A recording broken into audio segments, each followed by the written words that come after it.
Bismillahirrahmanirrahim. Assalamualaikum warahmatullahi wabarakatuh. Innal hamdalillah nahmaduhu wa nasta'inuhu wa nastaghfiruh wa na'udzu billahi min shururi anfusina wa min sayyiati a'malina. May yahdihillahu fala mudilla lahu wa may yudlil fala hadiya lahu. Asyhadu an la ilaha illallah wa asyhadu anna Muhammadan abduhu wa rasuluhu, amma ba'd. Allah Ta'ala fil Qur'anil Karim, ya ayyuhalladzina amanu taqullaha haqqa tuqatih wa la tamutunna illa wa antum muslimun. Wa qala Rasulullah sallallahu alaihi wasallam, inna asdaqal hadithi kitabullah wa ahsanal hadyi hadyu Muhammadin sallallahu alaihi wasallam wa syarrul umuri muhdatsatuha wa kullu muhdatsatin fid dini bid'ah wa kullu bid'atin dhalalah wa fi riwayah wa kullu dhalalatin fin nar. Jemaah pria subuh yang mudah-mudahan dirahmati Allah Subhanahu wa taala. Pertama, bersyukur kepada Allah Subhanahu wa taala pada kesempatan ini. Allah Subhanahu wa taala beri kepada kita kesehatan. Allah Subhanahu wa taala beri kepada kita kesempatan untuk senantiasa tawasau bil haqq wa tawasau bis sabr, saling nasihat menasihati dalam kebaikan dan kesabaran. Dalam hal ini kita ingin mengkaji bagaimana kehidupan Rasulullah sallallahu alaihi wasallam dalam kesehariannya. Mudah-mudahan Allah Subhanahu wa taala mudahkan, lancarkan, dan jadikan ilmu yang kita sama-sama pelajari bermanfaat di dunia terlebih nanti di akhirat. Selanjutnya selawat serta salam semoga selalu tercurahkan pada Nabi Muhammad sallallahu alaihi wasallam, pada keluarga beliau, sahabat beliau, dan seseorang yang senantiasa selalu mengikuti sunnah beliau hingga akhir zaman. Jemaah sekalian yang mudah-mudahan dirahmati Allah Subhanahu wa taala, pada bagian awal buku ini kita melanjutkan pembahasan tentang Rasulullah sallallahu alaihi wasallam. Pada bagian awal kita sudah menyelesaikan, yaitu bagaimana interaksi Rasulullah sallallahu alaihi wasallam kepada istri-istri beliau. Selanjutnya di bagian kedua dari buku ini, beliau Syekh Al-Munajjid membahas bagaimana interaksi Rasulullah sallallahu alaihi wasallam kepada anak-anak beliau. Tentunya jemaah sekalian yang mudah-mudahan dirahmati Allah Subhanahu wa taala, sebagaimana dulu di awal pernah kita sampaikan, seseorang itu akan kelihatan aslinya saat ia berinteraksi dengan orang terdekatnya. Terkadang orang di luar itu baik, di sosial media kadang romantis, tapi di rumahnya ya sering bentak istrinya, bahkan mukul istrinya. Terkadang orang dilihat santun ya kepada anak-anak ketika di luar, tapi dia tidak memperlakukan arif anak-anaknya di rumah. Ya, ketika kita melihat orang tua baik pergaulannya kepada istri-istri mereka, ya, baik pergaulannya kepada anak-anaknya, insya Allah kepada orang lain pergaulannya baik. Ya. Rasulullah Shallallahu Alaihi Wasallam begitu mengajarkan kepada kita bagaimana beliau mengasihi, bagaimana kasih sayang beliau kepada anak beliau, ya, bahkan kepada anak-anaknya orang lain, kepada cucu-cucu beliau, ya, itu bukan main. Ya, tauladan bagi kita bagaimana supaya Islam yang kita ya, menganutnya ini benar-benar dirasakan oleh orang lain. Jadi Islam itu bukan hanya ibadah yang sifatnya mahdoh saja. Islam itu bukan hanya ibadah yang kita lihat di masjid, kemudian berpuasa ketika di bulan Ramadan, kemudian naik haji ketika waktunya haji. Tapi Islam itu benar-benar ya juga dirasakan oleh orang sekitar kita. Ya. Ketika orang itu berislam, benar-benar orang di sekitar kita merasakan. Karena coba kita perhatikan ya dalam Al-Quran itu. Dalam Al-Quran itu kan bukan hanya perintah untuk beribadah, tapi di dalam Al-Quran itu ada nilai-nilai akhlak juga. Ya. Allah Subhanahu wa Ta'ala mengatur bagaimana hubungan kita kepada orang lain. Allah Subhanahu wa Ta'ala di dalam Al-Quran bercerita menata hukum hutang-hutang, misalnya muamalah kepada orang lain. Allah Subhanahu wa Ta'ala di dalam Al-Quran melarang kita untuk suudzon, ya, berburuk sangka kepada orang lain. Allah Subhanahu wa Ta'ala di dalam Al-Quran banyak sekali ya, kalau kita perhatikan. Jadi bukan hanya ibadah mata. Jadi ketika seseorang itu berislam, ya, bagaimana kehidupannya itu berubah, bagaimana kehidupannya itu benar-benar dirasakan oleh orang lain. Ya. Pak, sebanyak apapun rakaat kita di malam hari, ketika mungkin omongan kita sama teman kita tidak jaga, pasti dia mengecap kita orang tidak baik. Ya. Kemudian, ya, berapa banyak puasa yang kita lakukan, ya, baik yang sifatnya sunnah maupun yang sifatnya wajib.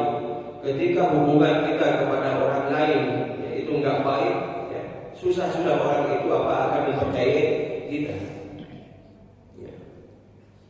Kita puasa mungkin, kemudian kita ngutang orang. Bulan depan saya bayar ya. Bulan depan nggak ada kabar, ya. Apalagi kalau ditagih marah-marah, orang itu sudah ilfil kan, oh kayak gini, ya. Padahal dia itu ustaz, sering menyampaikan ceramah, ya. Orang akan berpikir seperti itu.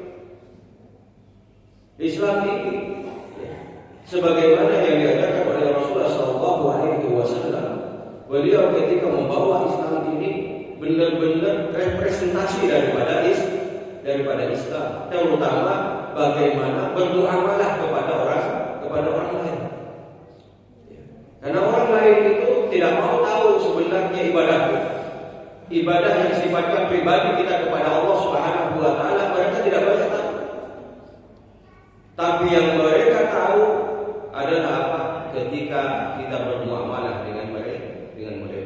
Dan Rasulullah SAW membuktikan ini, bagaimana beliau baik muamalahnya ya, kepada keluarga beliau, istri beliau, dan bagaimana baiknya muamalah beliau kepada anak-anak beliau. Jemaah sekalian yang mudah-mudahan dirahmati Allah Subhanahu wa Ta'ala.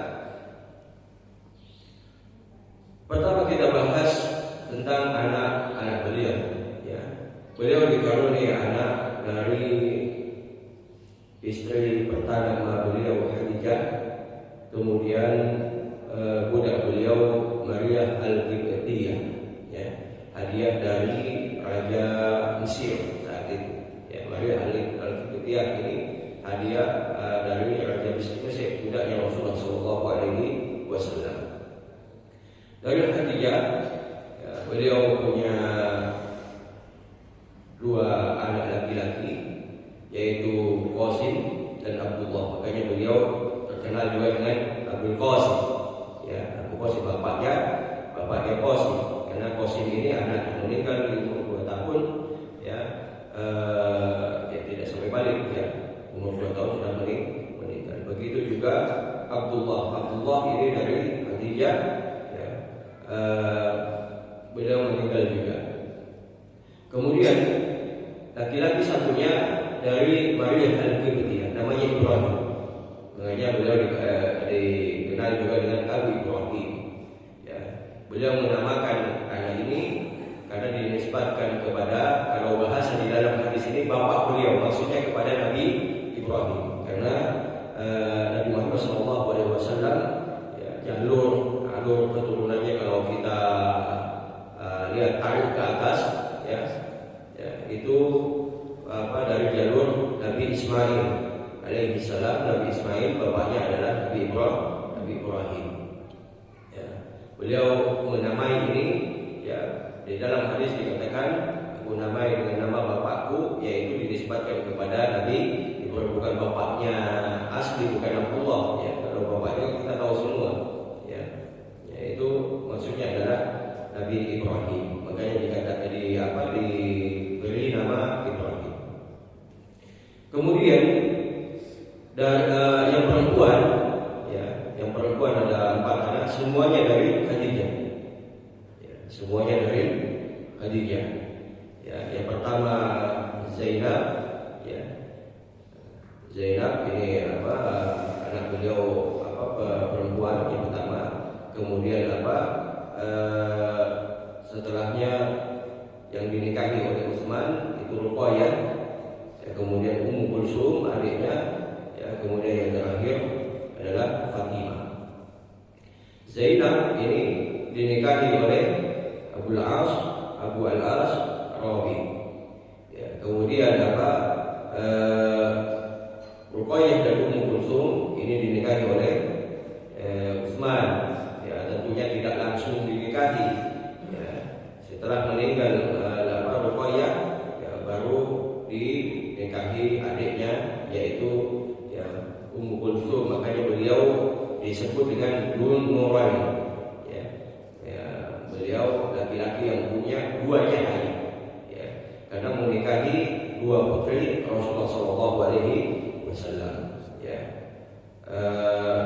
Ruqayyah ini meninggal ketika statusnya sebagai istri dari Utsman. Kemudian Ummu Kulsum ya juga meninggal statusnya istri dari Utsman. Ya, kemudian yang terakhir Fatimah ini dinikahi oleh Ali bin Abi Thalib.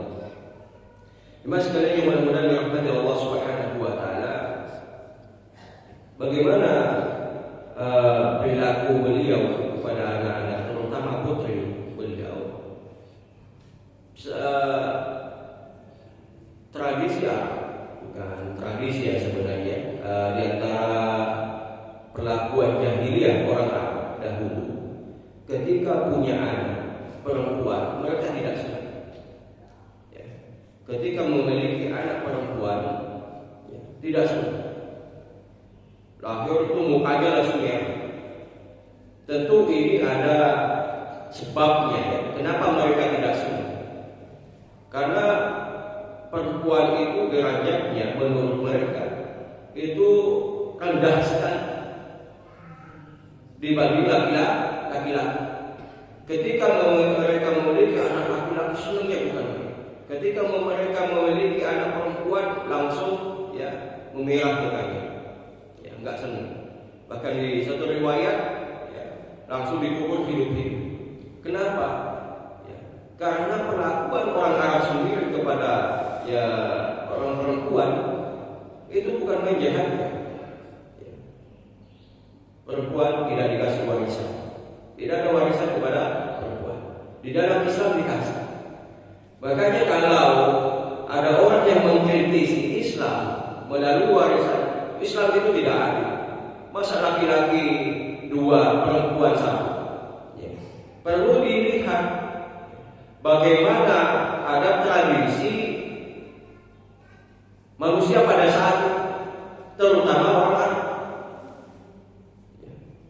Terutama orang Arab, mereka tidak kasih warisan perempuan. Kemudian perempuan kalau ditinggal meninggal oleh suaminya, maka akan diperlakukan ya, sebagaimana binatang, bahkan lebih rendah lagi dari binatang oleh keluarga si laki-laki. Coba sekalian yang mudah-mudahan dirahmati Allah Subhanahu wa taala, Rasulullah SAW mengubah ini semuanya. Rasulullah SAW ya, ketika sejak beliau ya, memperlakukan budak, pembantu sampai memperlakukan anak perempuan, ya, beliau menghargai semua. Beliau memperlakukannya sebagaimana manusia. Makanya ya, orang dahulu itu benar-benar merasakan ya, Islam itu. Kita lihat sahabat itu tadinya mereka itu ya di antara mereka penyembah berhala, di antara mereka ya orangnya hidup dalam kejahiliaan dan lain sebagainya. Ya. Tapi ketika Islam datang dan mereka memeluknya dan mereka mengetahui ajaran di dalamnya, benar-benar merasakan bagaimana perbedaannya. Ya, beda kan dengan kita dari lahir sudah muslim, anak-anak sudah diajak ke masjid sama orang tua kita. Dulu mereka melihat bagaimana ketidakadilan adat tradisi pada saat itu. Tapi ketika mereka memeluk Islam, ya benar-benar merasakan bagaimana perbedaannya. Salah satunya perbedaan bagaimana ketika ya menghadapi anak perempuan, ketika memiliki anak perempuan. Rasulullah SAW memberikan contoh yang baik. Ya. Apa contoh yang baik yang diajarkan oleh Rasulullah SAW, ya, terutama kepada anak perempuan? Pertama dikasih motivasi oleh Rasulullah SAW. Ya. Sahabat itu dikasih motivasi. Karena apa? Karena sebelumnya sudah anak perempuan itu sudah sudah hina, sudah tidak terhormat, ya, dan lain sebagainya. Pikiran mereka kan sudah bukan main. Tapi Rasulullah SAW di situ memotivasi khusus bagi orang tua yang punya anak perempuan. Pertama, kata Rasulullah SAW, ini jalur menuju surga. Ya. Kemudian ini ya, sekat. Kalau kita punya anak perempuan, kemudian kita kasih nafkah dengan baik, kemudian kita tarbiyah dengan akhlak yang baik sampai dia menikah, ya, itu akan menjadi sekat pelindung dia, ya, orang tua ini dari api neraka. Kalau tadi jalur menuju jannah Allah Subhanahu wa taala, yang kedua pelindung dari api neraka. Kemudian ya, anak perempuan juga pelindung di hari kiamat. Di hari kiamat akan melindungi kita. Kemudian statusnya kita nanti akan dekat dengan Rasulullah SAW. Ini kan sahabat yang tadinya dia di jahiliyah, ya, begitu merendahkan perempuan, ketika dikasih motivasi ini kan menjadi semangat. Dan Rasulullah SAW bukan hanya memotivasi, tapi Rasulullah SAW mencontohkan bagaimana mendidik anak perempuan. Rasulullah SAW tidak hanya yang mengatakan bagaimana perlakuannya dengan budak, bagaimana memperlakukan istri, tapi beliau mempraktekkan secara langsung, ya, dalam kehidupan nyata, dan mereka melihat, ya, setiap hari kan mereka melihat bagaimana kehidupan Rasulullah SAW. Kita akan kadang sama keluarga kita, itu kan kadang dilihat ya, sama tetangga kita. Loh, setiap hari baru pagi-pagi sudah berbentak anaknya, ya, baru mau sekolah sudah keluar omongan yang tidak baik, ya, bahkan binatang sudah keluar, ya. Kita kan dimonitor sama tetangga kita. Apalagi Rasulullah SAW, ya, rumahnya ya di dekat Masjid Nabawi, ya, dan itu tetangganya ahli sufa, ya. Orang-orang yang ekonominya rendah, ya, orang-orang miskin, ya, kita situ. Biasanya ya, orang-orang miskin itu kan nggak ada kerjaan, ngobrol, ngomongin orang dan sebagainya. Kalau orang yang ekonominya menengah ke atas, biasanya sudah sendiri-sendiri, ya, jadi sudah, ya, hidupnya dia, aku ya aku, ya. Tapi kalau orang yang bermasyarakat, ya, dia misalnya tidak di perumahan seperti ini, ya, dia rumahnya di kampung, itu kan rentan dilihat, ya. Omongan kita, perlakuan kita, apa itu dilihat semua. Rasulullah SAW mengasih contoh yang baik kepada mereka, ya, langsung dalam kehidupan saya. Makanya ketika beliau memperlakukan budaknya saja, ya, loh, tumben ada tuan rumah, ada majikan memperlakukan budak seperti itu. Makanya ketika beliau memperlakukan Zaid itu dengan baik, mereka orang-orang sekitar sudah menganggap wah itu anaknya Nabi Muhammad.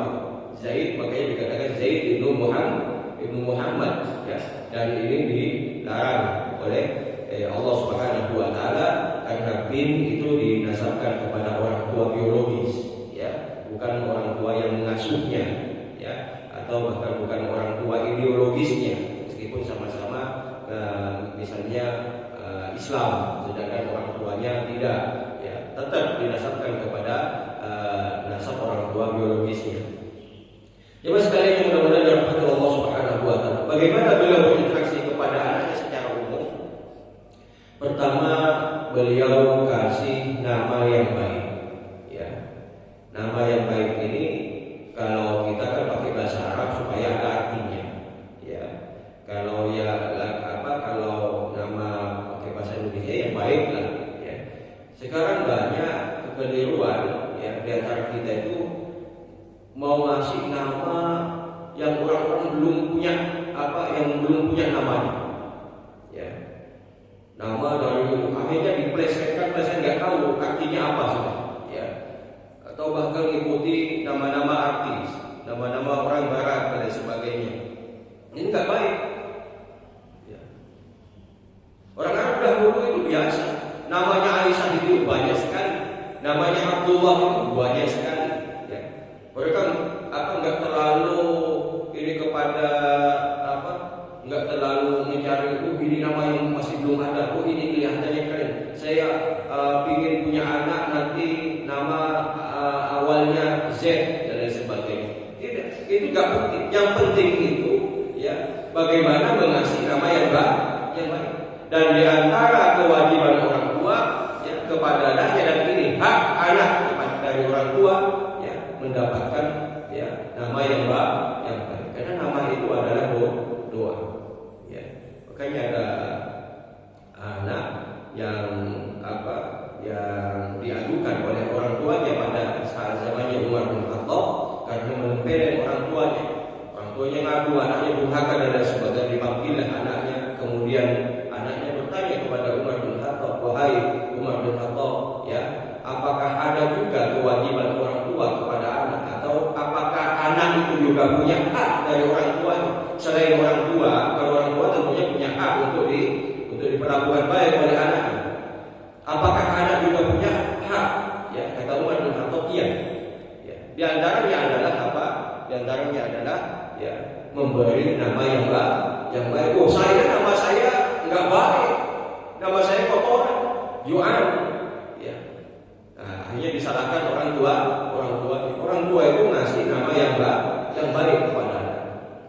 Ada harapan dari nama itu dari anaknya. Ini seharusnya yang harus ditanamkan, kasih nama yang baik. Sufyan Ats-Tsauri juga dikatakan bahwa hak dari anak terhadap bapaknya adalah dia harus memilihkan nama yang baik untuknya. Hak anak itu orang tua, merupakan kewajiban orang tua.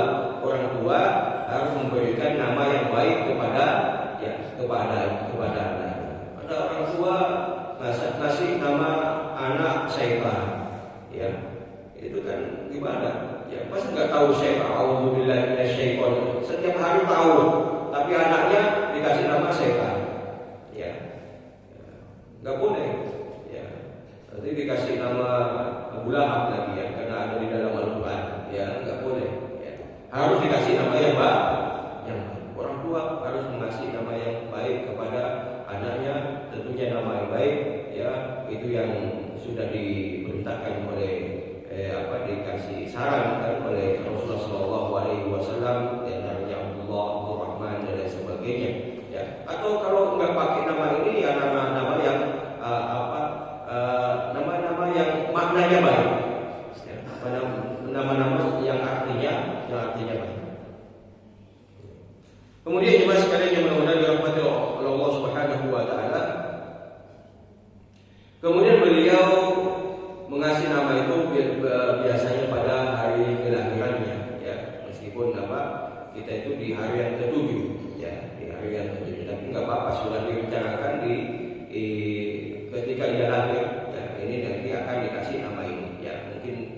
ketika nanti waktu akikah baru diumumkan namanya anak ini bulan. Ya. Allah Subhanahu wa taala mengasih nama Nabi itu bahkan sebelum lahirnya. Ya, sebelum lahir sudah direncanakan namanya. Nah, kita juga seperti itu seharusnya, dan jangan nanti setelah mau akikah baru bingung, ya, mau cari nama apa ini ya. Ya. Saya pernah ngalami dulu, ya. Bingung juga mau ngasih nama itu, ya, waktu awal-awal punya anak. Ya. Akhirnya sudah diakikahin, wah kayaknya gak baik ini. Maksudnya masih kurang, ganti lagi ya. Nah, ini ya, kalau perlu ketika sudah hamil kan ada waktu ya 9 bulan. Ya, 9 bulan ya di korek-korekan ya, nanti mendekati HPL ya, bisa berdoa kepada Allah, kita petunjuk ya, sholat istighfar ya, mana yang terbaik untuk anak. Tapi insya Allah ketika maknanya itu baik, ya insya Allah sama-sama baik.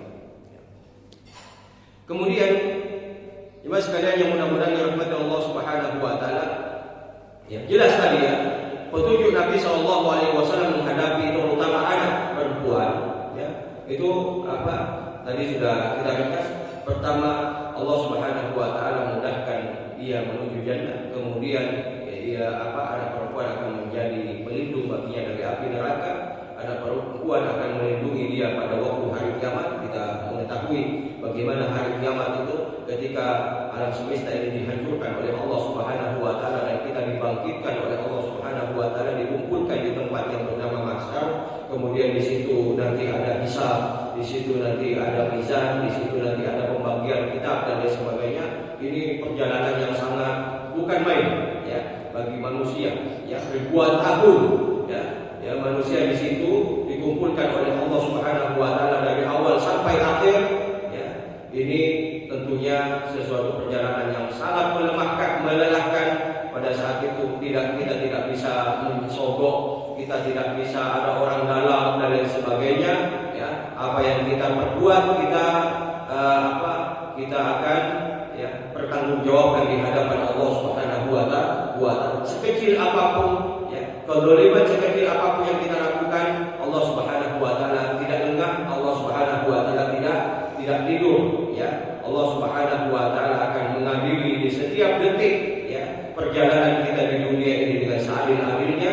Di situ dihadapkan oleh Allah Subhanahu wa taala di depan layar ini yang kamu perbuat ya. Pada saat itu manusia malu, pada saat itu manusia bahkan mengingkari. Sudah jelas-jelas melakukan syirik, diingkari. Oh enggak ya Allah, enggak mungkin aku melakukan itu ya Allah ya. Padahal sudah ada rekamannya itu. Allah Subhanahu wa taala tidak boleh berbohong. Allah Subhanahu wa taala sudah mendesain manusia itu tidak bisa berbohong ya. Pada saat mulutnya berkata ini, tangannya berkata, oh iya, kamu waktu itu mencuri. Ya, kakinya juga berbicara. Allah Subhanahu wa taala sudah mendesain manusia tidak bisa mengelak pada saat itu. Ya. Pada saat di padang mahsyar itu, ya. Anak perempuan salah satunya yang akan melindungi kita ketika kita menghadapi proses kiamat seperti ini. Kemudian anak perempuannya akan mendekatkan kita kepada Rasulullah SAW. Kita tentu ketika kita dikumpulkan ya pingin ya kita berada di barisan belakangnya Rasulullah SAW. Kita ingin ya ketika nanti di hari kiamat mendapatkan syafaat dari beliau Rasulullah SAW. Apalagi ketika kita memasuki jannah Allah Subhanahu wa taala, posisi kita di jannah bertetangga dengan Rasulullah SAW. Kita saja di dunia ya, ketika memilih perumahan ya, itu kan diperintahkan untuk lihat dulu tetangga ya, lihat dulu tetangga. Ikhtiarul jar qabla dar ya istilahnya.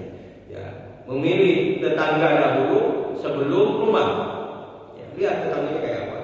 Oh, orangnya rajin sholatnya, ya, orangnya suka menolong dan sebagainya. Ini kita pilih tempat yang seperti ini. Ya, bersyukur ketika kita mendapatkan tempat yang baik. Banyak orang ingin ya memilih tempat yang baik, namun nyatanya ditakdirkan oleh Allah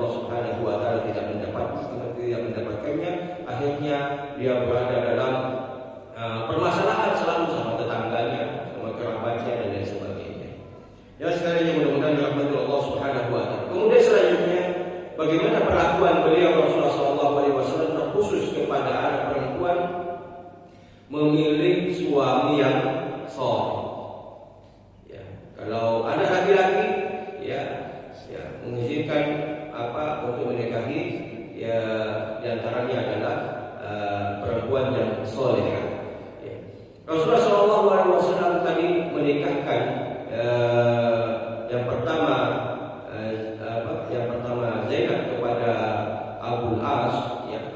Abul As ini meskipun ya karena pertamanya kan memang dulu ya ini dilahirkan kan pada saat sebelum Rasulullah SAW diutus ya menjadi nabi dan rasul.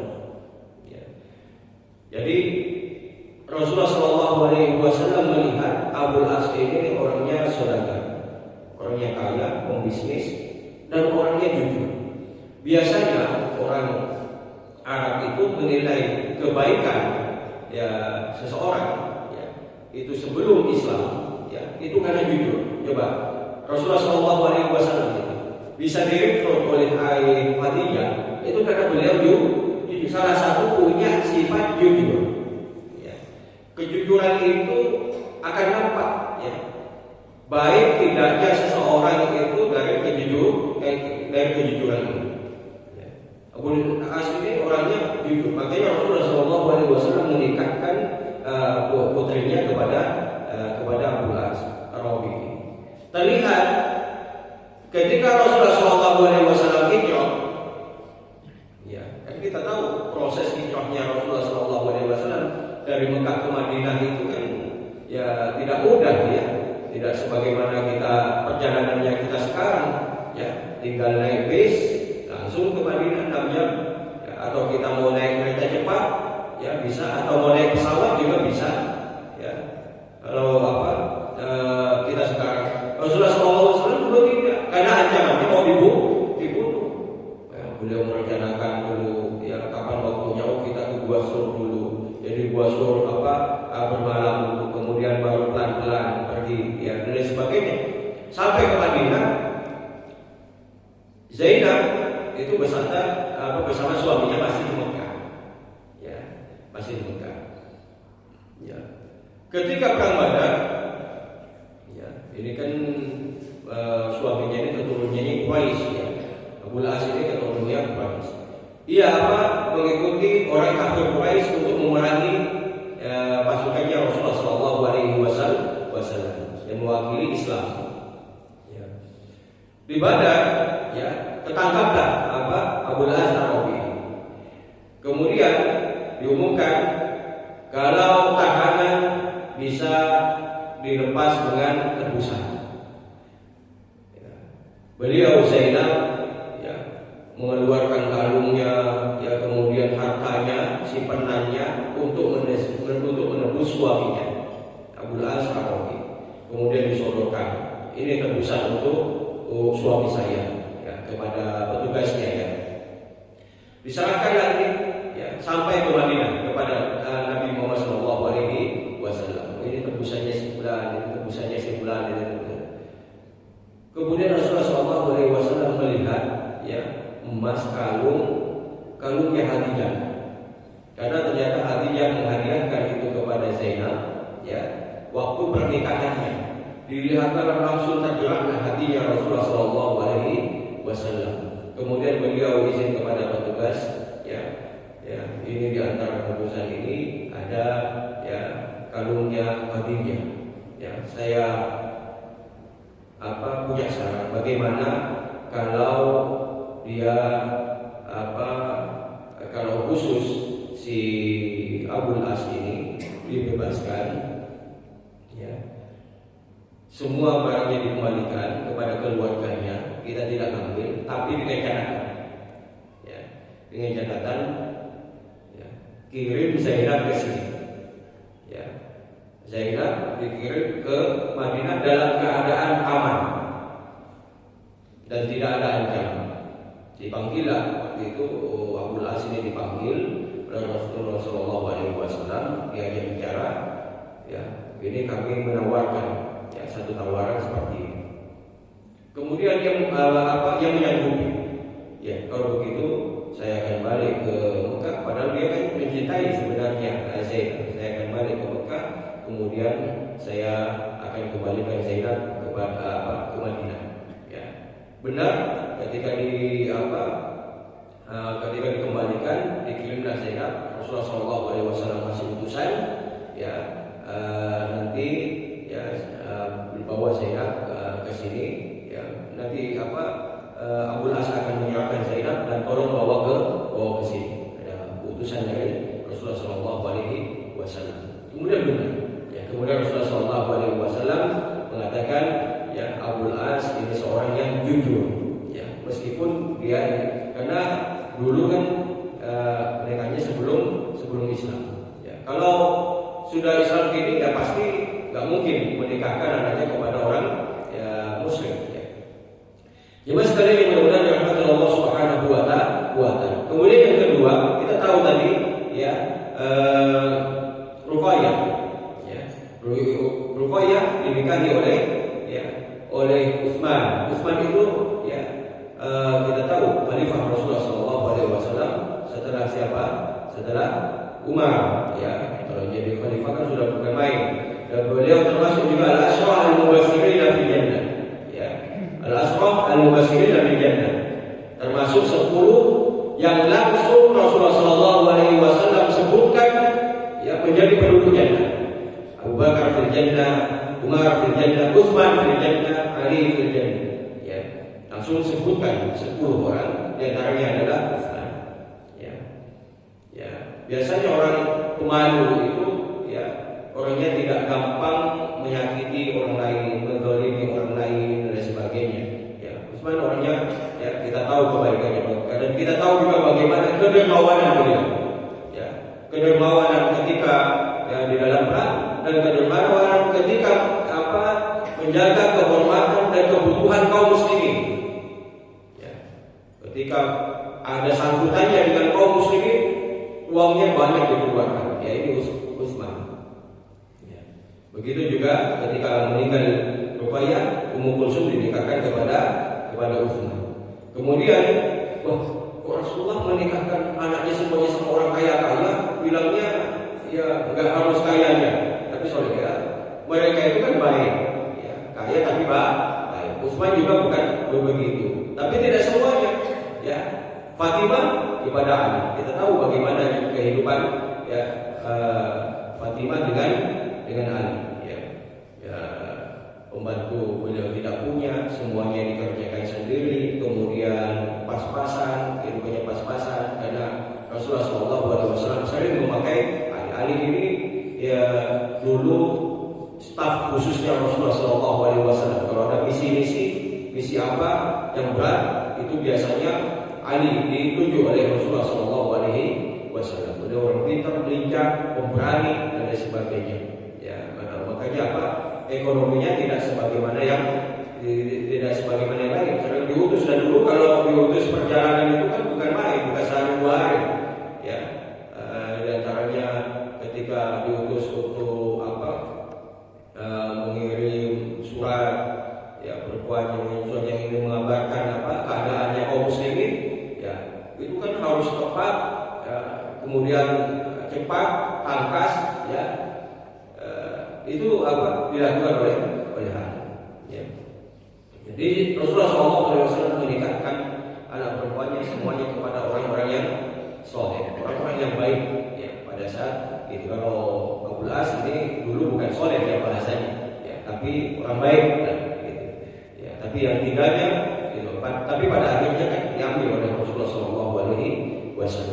Ya, ketika Ya, ketika beliau hijrah di Madinah. Artinya apa? Ya, kita ketika mendidik anak, ya kita terutama yang perempuan dengan baik, menafkahi kita dengan baik, kemudian nikahkan juga kepada orang yang baik. Ya, karena apa? Karena suami itu pengganti kita. Suaminya itu menjadi pengganti kita. Dan insya Allah kalau seorang laki-laki yang soleh akan memperlakukan suaminya juga dengan ma'ruf, akan memperlakukan istrinya dengan baik, ya. sesuai dengan petunjuk-petunjuk yang ada di dalam Al-Quran dan juga petunjuk yang ada di dalam As-Sunnah. Kemudian jemaah sekalian yang mudah-mudahan dirahmati Allah Subhanahu wa taala, tentu beliau tidak langsung menikahkan begitu saja ya. Ketika proses pernikahannya beliau selalu meminta atau mengabari, tidak mengabari ya, mengabari atau berdiskusi dulu, ya, berdiskusi dulu, ya, si fulan ini ingin menikah dan beliau meminta engkau menjadi istrinya, ya, itu dikasih tahu dulu, ya, sebagaimana dulu Rasulullah SAW mengajak diskusi Fatimah ketika hendak dinikahi oleh Ali, ya. Ketika hendak dinikahi oleh Ali ini sepupunya Rasulullah SAW. Ali sudah sering menyebut namamu, ya, bagaimana, ya, apakah kamu siap? Kemudian Fatimah diam. Kemudian keluarlah hadis dan diamnya wanita itu berarti mengizinkan, ya, makanya dinikahkanlah siapa? Ya, Fatimah dengan Ali radhiyallahu anhu. Jemaah sekalian yang mudah-mudahan dirahmati Allah Subhanahu wa taala, inilah salah satu perlakuan Rasulullah SAW kepada anak-anak beliau, terutama kepada istri, terutama kepada anak perempuan beliau. Insyaallah kita akan lanjutkan pada pertemuan selanjutnya bagaimana proses meminta maharnya, ya, dan lain sebagainya. Ya, kemudian mempersiapkan rumah baru untuk putri-putrinya. Ya, ketika sudah berkeluarga, ya, Rasulullah SAW mempersiapkan ini semuanya. Jadi orang tua itu tidak melepas begitu saja. Bahkan ketika sudah dewasa, orang tua tidak melepas begitu saja, ya. Tapi selalu saya barusan baca artikel, ya, ada seorang foto sama ibunya, ya. Ternyata ibunya ini selalu mendampingi anaknya, bahkan anaknya ini sampai kuliah, bahkan sampai nulis. Kalau kita nulis skripsi lah, ya, itu didampingi sama orang tuanya. Ibunya datang ke sekolah, selalu antarkan. Kemudian kalau anaknya ini mau nulis satu makalah atau bahkan nulis skripsi, ya, dicarikan marojinnya di perpustakaan dan sebagainya. Dan alhamdulillah nilainya mumtaz. Ya, nilainya mumtaz, atau di kita komplot, ya, nilainya komplot. Itu karena peran orang tua itu jangan membiarkan anak begitu saja. Ketika sekolah sudah dipasarkan semuanya satu sekolah, ingin instannya saja, seolah-olah sekolah itu adalah bengkel, ya. Orang tua harus menemani, ya, harus menemani. Ini sudah pintar betul Al-Quran hadisnya, kemudian pengetahuan bahasa Arabnya sudah bukan main, tapi orang tuanya masih membantu anak-anaknya sampai mendapatkan, ya, nilai mumtaz. Ya. Ya, dan beliau waktu pengambilan kalau di kita ijazah, ya, ijazah, kemudian beliau lihat, kemudian dibaca, alhamdulillah nilai anakku mumtaz, ya. Jadi benar-benar diperhatikan. Ya, begitulah seharusnya orang tua itu. Rasulullah SAW bukan saja mendidiknya waktu kecil, tapi sampai menikah pun, ya, Rasulullah SAW mencarikan yang terbaik untuk anak-anak. Ini saja yang dapat kita sampaikan. Al-haqqu bi rabbika fala takunanna minal mumtarin. Marilah kita tutup dengan bacaan kafaratul majlis.